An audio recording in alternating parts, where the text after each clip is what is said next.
BCP. Ah.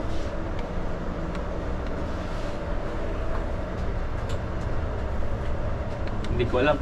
PCP 76.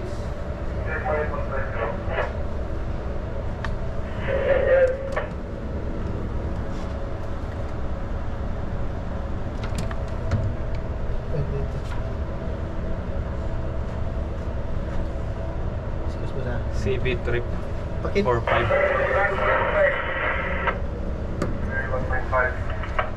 Okay. 76 ba?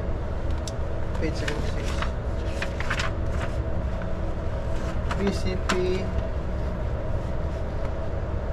BCP XS5 dash 2. Diyan galing yung 24 volts na Ito. XS5 dash 2. K21. K21 K2. Hindi siya active ngayon. Saan yung K2? Yung sa labas? Sa gilid. Okay na.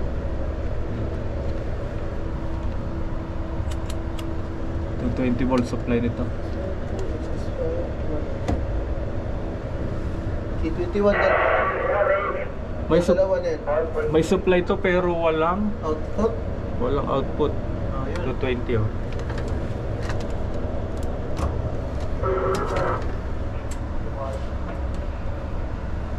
Tingnan natin yung coil kung okay.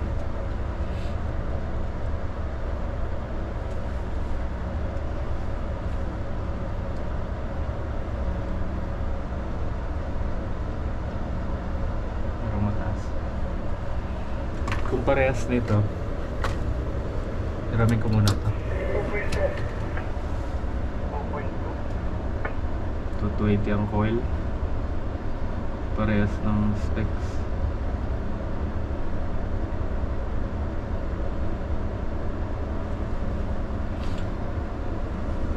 Ito emergency stop to, itong K2. Ngayon kapag ito gumana, okay itong relay na to. Pwede mag... Okay. Gumagana yung relay. Tingnan ko lang yung contact kung nagsara.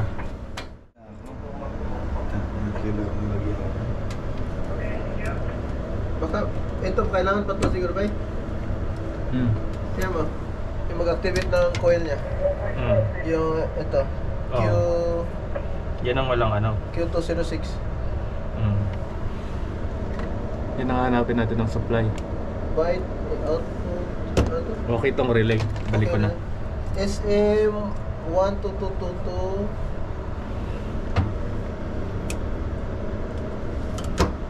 Yan.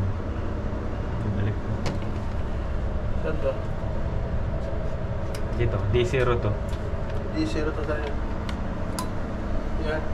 So dyan galing. Ito. Oh. 01, 02. Pailawin natin. Wala rin ano. Wala rin mga output to. Saan natin pailawin yan? Okay, dyan nga sila lahat, oh. Wiper motor. Wiper. UV controller.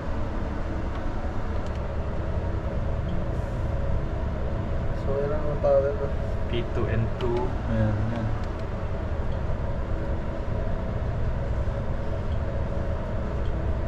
N02. Ano number yan? 4. K21. Number 4 na ilaw, wala. Walang ilaw. N02. Ano natin to? Ito meron. Ito meron din. Dapat active to si BQA0. Dapat to active. Kaya lang hindi siya nag-active. Yan. 76 XS52 tsaka XS51. XS52, XS51. Contact siya ni K21. K21.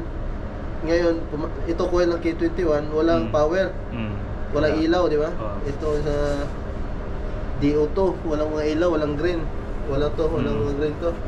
So, magpa-activate nito, dapat ma-activate natin to para magkaroon na ng power supply. So, baka starting lang siguro to. Kapag nag-start na ng ballasting or deballasting. Kasi papailawin niya eh. So, ito, normally, pag standstill, wala to. Oo, wala yan. Wala. So, okay lang to. Ngayon, yung sakwa naman. Sa mga alarm ng Ito. Q1, Q3. Q1, Q2, Q3. Ito. I-check natin tong terminal na to. XS4. 7.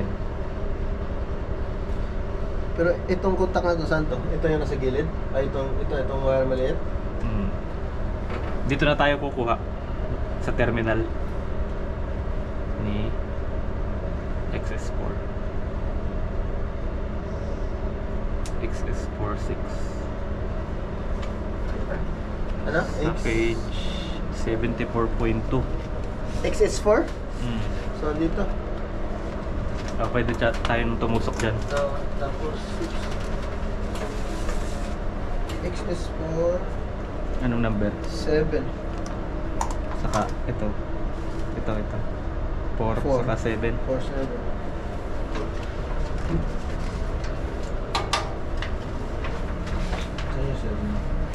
Ito mo siya, tatlo yan nagka-series. 5.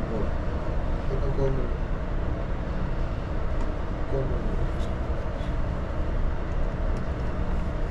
Dito tapos. Close siya. Tanga. Parang Wolverine. Yabang. Yun. Yun ang nag-trip. Yan yung posisyon niya nung pag-con ko, dalawa na yan, Oo. So okay na to. Okay yan, walang problema tayo dyan. Meron ba niya sa Shopee? Yan, so okay tayo. Satisfied na tong Q1, Q2, Q3. So dito, wala tayong problema dito ngayon, di ba? So yung sa Q1, tanong lang, yung sa Q1, ano nagpa-trip sa kanya? Sa Temperature. Q1, over temperature. Saka kay Q3. Meron siyang ano eh. Ito ba sa? Over temperature Ito, no? protection. Oo.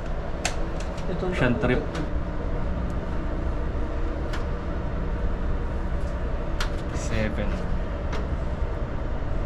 Yeah, ba't di natin mag-receive? Back flash. Yeah, iba. Baka dito na TLC. Yan o, tayo may sabi niya. Tama yung sinasabi siya niya ng hardware. Wiper block. Yan, alam yun. Yan, alam yun.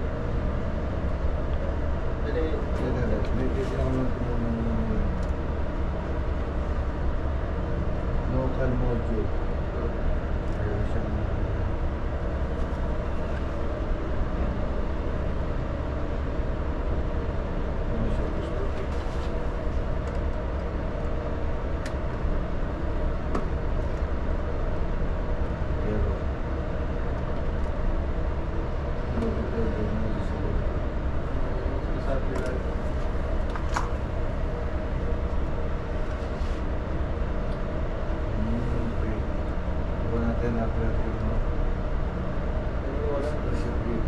Wala naman, di ba rin? Exit pa. Yan. Alam niya yung taas. Nagtanggal ako ng isang input dito. Tingnan mo kung yung isang PLC dito eh nawala. Yung ilaw. Nawala. Oh. D14? Sa D04. Ay, nawala isa. Number 4. Oh, yan nga.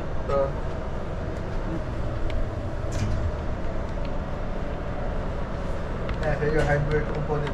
Yan yung sinasabi hardware component. So, ibig sabihin, kuhan yan. Di ba? Hardware eh. Tatabi yan ng kuhan. Be careful.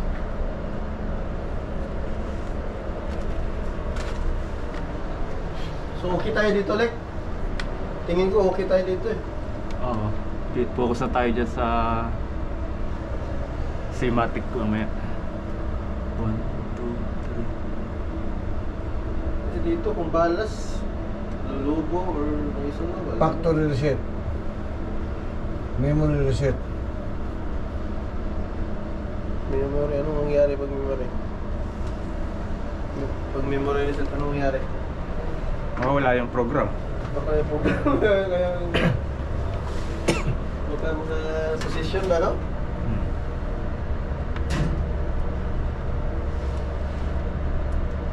Balik ko tingnan po ano yung ilaw.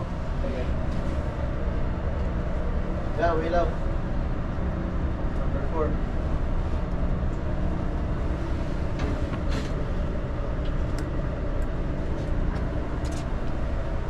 Patingin? Alin? D14, number 4, Milo. Saan? Saan dyan? Yeah. Kompleto na sila.